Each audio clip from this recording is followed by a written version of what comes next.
Marissa. Welcome to Sugar Mama Investing and welcome to Earnings with Marissa. Okay, we're going to get into one of my favorite companies, Goldman Sachs. Why is Goldman Sachs one of my favorite companies? I have no idea. I just like the thought of Goldman Sachs. They're just like an investment company and it's just like very rich feeling, I guess. I'm not entirely sure. I just like the thought of like, I work for Goldman Sachs. Like in another life, I feel like I could have been like a broker or an analyst at Goldman Sachs because it just feels very prestigious and just very wealthy and just trustworthy. I don't know that any of those things are true, but it's like what I like to imagine in my head. But that's neither here nor there. I am here to tell you about their Q4 earnings that they just reported today. Today is January 19th, 2021. And what they said. So here are my notes. I wrote them all down for you because I was listening. Let me tell you what they said. 2020, despite COVID and all of the messy things that went on, was their year of strong performance. They started off with that. I love it. They had a revenue record quarter. They made 11.7 billion with a B dollars last quarter. That's amazing. There is so much money out there, and I just love to hear it when companies are making money and that people are making money. Like, that just really gets my investing heart pumping. You know, I just love to hear when you're making money. So, it was reported that they had the highest revenue production in a decade. And I don't know if that was over the last quarter or over the last year, but the highest revenue production in the last 10 years, that's crazy. $11.7 billion. Like, Goldman Sachs is obviously doing something right. There are some people out there that are making money, and Goldman Sachs is obviously managing it well. Okay, they said that they had record management fees that they got in for managing people's money, which kudos, Goldman Sachs. Equities trading fees that they got. Equities trading is up. They give high quality advice. I love that. I wrote that down. I don't know what that means, if that was some feedback that they got from people who they're managing their money, or if they're just saying like, listen, our advice is so good. We are doing so well in equities that you need to just listen to what we say. So that's awesome. This CEO, I didn't write down his name, David. I'm sorry, no disrespect. Like, so much respect to you, because he started talking about how everything that had been going on politically in the last year, you know, he didn't specifically mention Black Lives Matter, but he did say diversity is very important for him personally and for the company. They're doing diversity initiatives to get a diverse group of people in. I know that Goldman Sachs traditionally probably is not very diverse. You know, I've seen some stories about how they did have a transgendered manager, which, you know, Goldman Sachs, kudos to you, because I know that a lot of companies probably would not,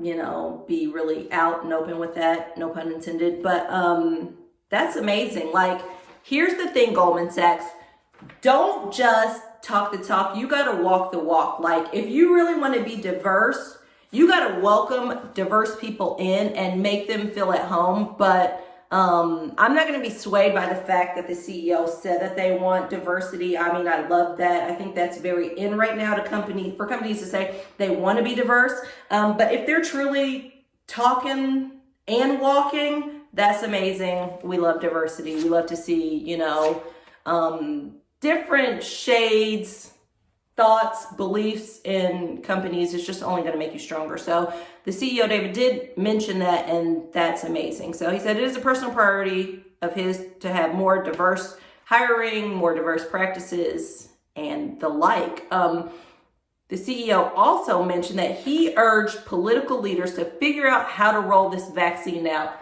Essentially, he talks about like, listen, you guys got to figure this out because people economically are going to do better if they can get out in the world and spend their money. Like, if people can get out and work and support businesses. Now, he didn't say this verbatim, but essentially he's like, y'all got to figure the vaccine stuff out because y'all are going to hurt our business if you managed this poorly. So hopefully there were some political leaders on, and if they weren't on, they hear it that y'all need to get it together and make sure this vaccine, people get vaccinated so we can stop getting COVID, so we can get out of the house, so people don't get sick and die. But that's neither here nor there. That has nothing to do with Goldman Sachs. They had a resilient balance sheet. They did mention that they had some lawsuits and that cost them money, but they figured it out. They said that did not affect our bottom line. Like, yeah, some people tried to sue us, but don't even worry about it, baby, because we took care of it, okay? We paid for it and we're good. They got money. They got coins, which I love. They said that they are number one in investment banking, debt underwriting, did excellent business. Their footprint expansion efforts grew 800 million and they added 2,700 new clients. Now, I don't know what it takes to be a client at Goldman Sachs. 2,700 doesn't seem like that big of a number, but if we're talking about wealthy people who are going to be a client at Goldman Sachs, 2,700 more wealthy people, I think that's amazing. So, Goldman Sachs, I'm a fan. I would buy. They reported a strong quarter for the fourth quarter of 2020. And as the economy, keeps going and gets better, maybe as Joe Biden gives a lot of debt relief to people, they will be able to, in the terms of like student loan relief and aid, like a stimulus check, an additional stimulus check. People will be able to get out there and pay off debts that they have and be able to go and stimulate the economy. So Goldman Sachs, kudos to you on an excellent quarter. And I'm probably going to invest in them. I'm not telling you that you should invest in them, but I like Goldman. And their shares are expensive. If you don't have a lot of money, they're about $300 a share today. So if I had $300, I would buy it because I know that I will probably get that money back in dividends. Thank you so much for watching Earnings with Marissa.